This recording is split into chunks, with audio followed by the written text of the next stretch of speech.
How's it going, guys? Bad Faith here, got some Battlefield 3 beta gameplay for you. And I know you're probably sick of watching Battlefield 3 beta gameplay commentaries. I think every commentator and their dog has made one at this point. Even the people who are strictly Call of Duty have bridged the gap and are making a Battlefield commentary using this beta gameplay. So it's probably boring to constantly watch the same map being played on the same game type, because of course the beta is just the one map and the one game type. But so I don't blame you if you don't want to watch another one. But if you do feel like hanging around, I got some good gameplay here. I went 42 for 18, which is probably the best overall match I've played. Not my best KD score match, but yeah, just a lot of kills, a lot of points. I thought I played reasonably well, so yeah, pretty good match all in all. And I haven't been playing that long, haven't played the beta too much. I think I'm level 7 at the start of this video, and I think I'm level 10 by the end of it. That's how good my game was. Got a fair few levels in one match. But I played a couple hours, 3 hours maybe, and it's long enough to sort of get a good overview of the game and sort of get used to the way the game sort of plays and the way everything handles, and just the look and feel of the game. I've got a pretty good grip on that at this point. But from just playing the meager amount of time that I have, I gotta say this game is like sex whilst camping. It's fucking intense. See what I did there? But it's a phenomenon. It's just phenomenal, this game. It looks amazing. It is PC gameplay, so of course it looks a little bit better than the Xbox variant, and my computer's relatively fast, so it does play, the PC is more of the higher end quality. I'm quite thankful that my PC can actually play the game at this detail and run fraps at the same time and give me between 30 to 40 frames a second, which is pretty good. It's better than my expectations. I was fearful that I couldn't make any more, that I wouldn't be able to make Battlefield 3 gameplay commentaries just because my PC couldn't handle it. But turns out it can, which is very good. And so that and the fact that this game is just awesome, I will definitely be buying this game. I have made an Origin account to of course play this, and I'll put those details in my YouTube information place if you want to add me on Origin. So far it's just the beta, just this beta that I have on it, but I'm not on it as much as I'm on Steam. But you will find me there occasionally if you do want to play a game of the beta or of the full game when it's released, which I think I said before, but I'll definitely be getting. Yeah, sorry Modern Warfare 3. Yeah, this just looks better. But yeah, so I'm using the Assault class, which in Battlefield 3 has the medkit and the defib, which is a kind of a big departure from Bad Company 2, but it just feels right. It just, from the outside it sounds a little awkward, but it does feel quite natural to have an assault rifle and the medkit, so you can't pretty much just hold yourself on a high amount of health with a big heavy LMG like you could in Bad Company 2. But yeah, I got robbed just then. I shouldn't have died. That guy just spawned and I couldn't get hit markers on him. That's kind of annoying. But yeah, so the class system has changed a bit, but it feels pretty natural. So you'll have the support class, which has the LMGs and can drop ammo packs.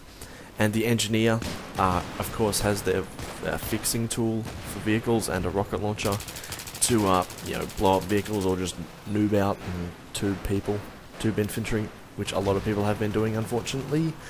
In this particular area, in this closed-off area, there are a lot of people tubing. I think I only got hit once, and you'll see that in a second. It's quite disturbing what happened.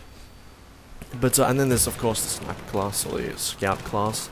Haven't really used it too much, so I don't entirely know what's like the big deal with the sniper. It just has sniper rifles, and I assume you have some form of scouting device.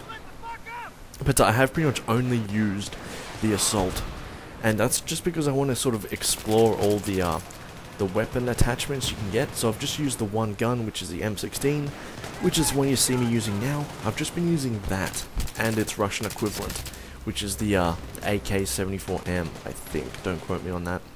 But so anyway, the gun I'm using, like I said, is the M16. I got the foregrip, I got the red dot sight or the reflex sight, or whatever the hell they're calling it now, And I got the silencer as well. And the reason why I have this set up isn't like tactical or anything. I'm just exploring the accessories you have on the gun, so don't think that this is like the best setup you can have for the M16s. It's just coincidence that I happen to be using this match, and coincidentally I happen to get a good gameplay with it.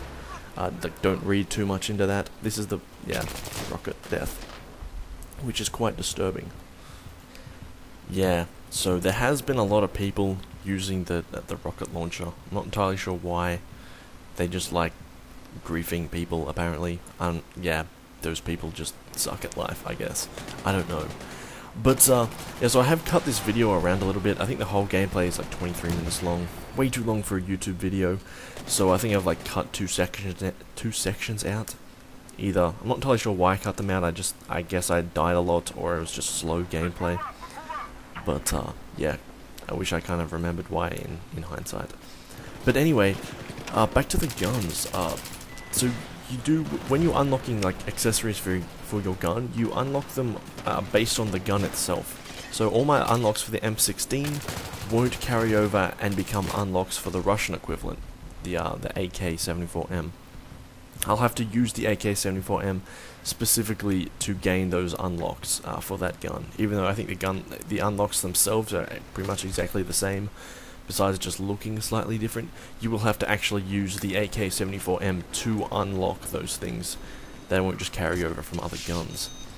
So that's something that's different from Battlefield Bad Company 2. Something I like, actually. That's one of the things that I really liked about Modern Warfare 2, was just all the different guns, and they all had their own unlocks and all these challenges and all these things that you could do to keep yourself busy and give you some sort of like challenge or like objective to do whilst you're playing. I really like that, and I think it's a really good thing that they brought in something similar within Battlefield 3, just because it keeps everything going. Puts an objective in your mind that you get a couple more kills here, 10 more kills, or you play another full match, you'll eventually have the next gun unlock, and that'll make everything awesome. So yeah, that's one thing I personally like. And sorry. And the one thing that was troubling me when I was looking at this game, and was the one thing that was going to put me off buying it, was just the fact that they put prone in a Battlefield game. And that was kind of scary, because if you remember back to Homefront, they put prone in a game that's somewhat similar to Battlefield. It had like large maps, lots of players, and camping was an issue in Homefront, and prone plus camping equals frustration for people who don't camp. And so I was worried that that was going to happen with Battlefield, and that kind of scared me. But upon playing the game itself, yes, there are campers, and yes, they use prone, and yes, that's really annoying, but I figure these people are just going to camp anyway, so it's not really a big deal. And prone itself is a really good tool, not just for playing defensively. So you'll see me at certain parts of the map, I'll crawl forwards towards the objectives while staying out of enemy fire. So it is really useful, not just for defending, but for attacking as well. That was a messy kill, I'm not sure what happened then. So yeah, so my doubts about putting prone in a game like Battlefield, for the most part, were unfounded. I mean, this is a relatively close range map. It's got some like long range and some close range, but most of it is played out in sort of a small-ish area. But we'll see if on a map like sort of the size of Heavy Metal from Bad Company 2, it's yet to be seen if prone will become too annoying for campers on a map like that. Hopefully it won't, but yeah, it's more of a problem with players who just want to like be annoying and camp. It's not like really a problem with the game, it's just like the player, hate the player, not the game. I believe that's some sort of rapper quote. I'm not down with gangster music, so I can't really tell you. But yeah, I don't know what I was talking about then, it kind of got off track. So yeah, just here you can see me use prone to move forward in the map. Yeah, it's quite good, and I in fact really like it. It's a nice addition to Battlefield. But on the topic of nice additions, they have added a lot more gun customization options. So you have like 3 different ways you can customize your gun. It's the barrel, the sights, and the geez, what else? I don't know. The bit like under the barrel, like where the foregrip is. I'm not entirely sure what that's called. But they have like let you customize your gun in 3 ways. That's the point I'm trying to make, as well as having specializations like run faster or do more damage to vehicles, etc. Similar to what they had in Bad Company 2. But they have, like I was saying, added a lot more like individual like customization options. So they have things like the foregrip is new, adding the silencer is new. There's a few different sights, which is nice, from Bad Company 2.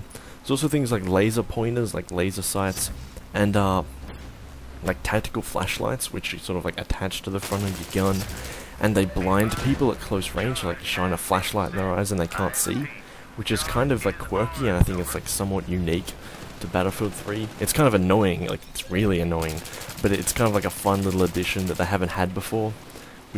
But it's useless at long range, because then people just see the flash and they know where you are, but it's too far away to blind you. So yeah, it's personally, I think it's like something a little fun thing. Makes the game like a little bit more playful, and like by having some sort of like weird customization options. I think that's really good, and like just allowing people to customize themselves more is a good thing in any game, whether it's like changing the way you look, or like changing the guns you've got. It never fails to impress people. It never fails to impress me personally. I love that. But yeah, but on the topic of the map design, it's hard to comment too much about the overall map design, just because we've only seen one map at this point. But and no vehicles in this map, so I can't really comment too much about vehicles either. But this map seems relatively well done. It's got like a mix of short and like mid-range. So you basically start off in sort of a mid-range area, then you go into like a series of like 3 short-range areas where you're going under the metro tunnel, and then you're out here again at the last zone, ready to kick some ass at mid-range. So I personally think that's really good. They've sort of like mixed it up a little bit, forcing people to sort of change their gun layouts to suit the changing environment. I personally didn't, because I'm lazy, but if I was a better player, I would definitely change my gun over the course of the map. But that's something I should probably look to do it in the future. But anyway, guys, thanks for putting up with another Battlefield 3 beta commentary. Like I said, you're probably sick of them, but thanks for watching this one all the way to the end, or at least all the way to this point. I hope you will continue to the end. You can see the massive amount of achievements and unlocks and ribbons I got flick by for about 20 seconds at the end of this video. I've left those in on purpose, just so you can see how much shit I unlocked during this match. But I don't know if I mentioned at the beginning of this video, I got MVP, which means I got the most amount of points. And I think I said something wrong. I got 41 kills, I think, not 42. I apologize for that little mistake. Not a big mistake, but probably should have known what score I got at the start of the video. But anyway, here's the end. We won pretty convincingly, really strong team, and that always helps when getting good gameplay. There it is, 41 for 18. Thanks for watching, guys. I'm living a bad faith. Hope you've enjoyed this video, and I'll see you next time.